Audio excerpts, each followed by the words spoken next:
It's James Steinhubel, TVU on the community channel, and we have once again Aidan Theroux, now the VP Social Media NDP at Grant Mac. We'll talk about that later. How you doing, sir? I'm doing quite well, James. How are you doing? Very good, very good. Got lots to talk about. Student benefit coming in, emergency benefit. Tell me. So that's currently it's currently going through the House of Commons right now in Parliament.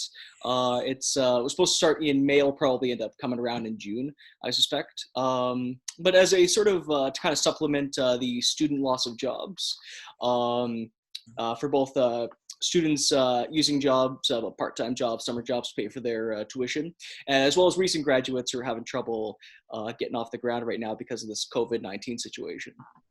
So on the backside of committee, and as things are pushed through in Ottawa, I know you're connected. So what kind of an effect did you guys? Are you happy with how it's come forward? Well, I'm definitely. I mean, originally, and I did support the NDP's original proposal in general, which was a UBI to sort of kind of supplement across the board. And that's actually something, and this may surprise you a bit, but I'll actually give the Trump administration a bit of credit in the States. Now, this isn't an endorsement of Donald Trump for president, but that is the one thing I think they've made the right decision on, is just a UBI, because I think, when you have, people generally struggling due to this crisis, the way you get the economy rolling is you put money in people's pockets. You make sure they have that money to spend as consumers.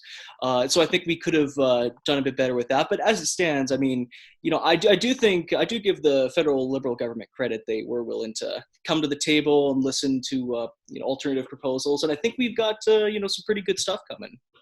So who are you on the shadow cabinet and on the committee stuff and right up into Ottawa? So can you tell me who's giving you all this info?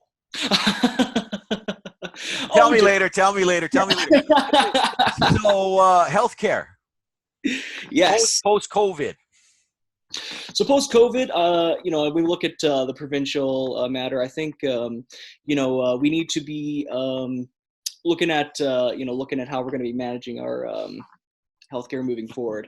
The UCP came in with a pretty radically different agenda than the NDP did. They've expressed a desire to move towards a two-tier system, which is what the United States has, which I personally disagree with, and I think many Albertans share my opinion on that matter. And how we're treating our public health care workers as well. I mean, we, especially in the rural side of things, I mean, we're looking at a potential really migration of public health care workers, physicians, nurses, to other provinces. I mean, I can tell you from personal experience at school, there's not a single nursing student that I've talked to that isn't at least considering moving provinces after they get their degree, which is, I think, is a little dangerous, frankly, for our future.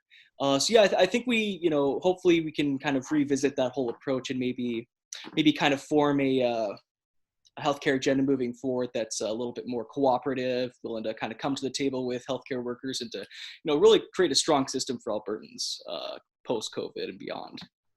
I'm sensing that you're feeling that there's some political cachet in the fact that the UCP government continued to cut into COVID. Yes. Well, I'd frankly disagree with a lot of the cuts from day one. I mean, they talked about how they recently put, in light of the COVID crisis, they put in $81 million into public health care. But that was after they had cut much more and only just returned a portion of that. And there's been a lot of public health care workers, physicians who've expressed really quite dissatisfaction in the way they've handled things up to this point. So I think, it was a mistake to not halt the cuts sooner than they did. I think as well, when you look at, for example, what happened with Cargill, the meat packing plant, the union had expressed concerns over the lack of safety precautions in light of the pandemic. But both the company and the UCP took a hands-off approach, and as a result, we ended up getting that ended up resulting in 11% of the cases in the province. So I think as well, when we're moving forward, when we're trying to reopen, we have to be vigilant about that. We can't be, continue to be standoffish with our public health officials, as I think Premier Kenney has been. We need to really listen to the expert opinion, and we need to be very careful. This can't be just a race to be the first ones to open. We gotta take needed precautions. I I think I've seen a sort of an awakening, or I don't know, sort of a hello that's came over the UCP. Mhm. Um, and they set themselves up to borrow another, 25 billion. Yeah. So they're planning to do something. Anything in the wind? Is it all just for roads and hospitals, or what do you think?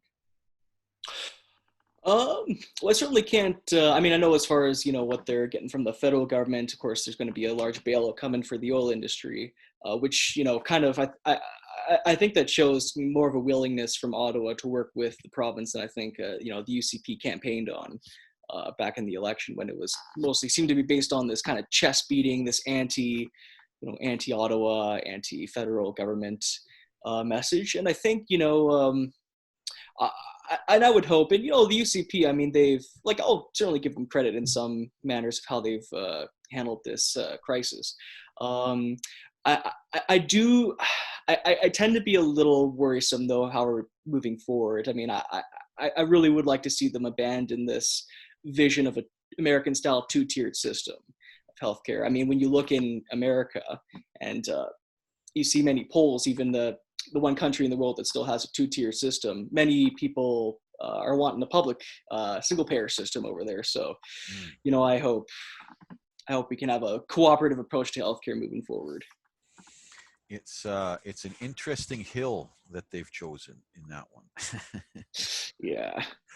It's their game. They can go they want. Okay, so VP, social media, NDP, Mac University, Grant Mac University, Mac University. Sorry, I'm an old guy, so it's goes there. They both go. So you came charging through your AGM there.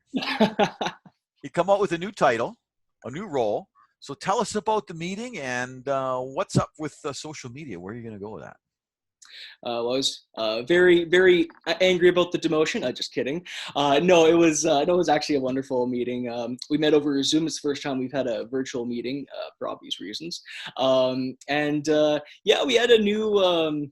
There was kind of a new selection of executive positions, and moving forward, the social media. One thing we haven't really tapped much into with the club is online targeted ads.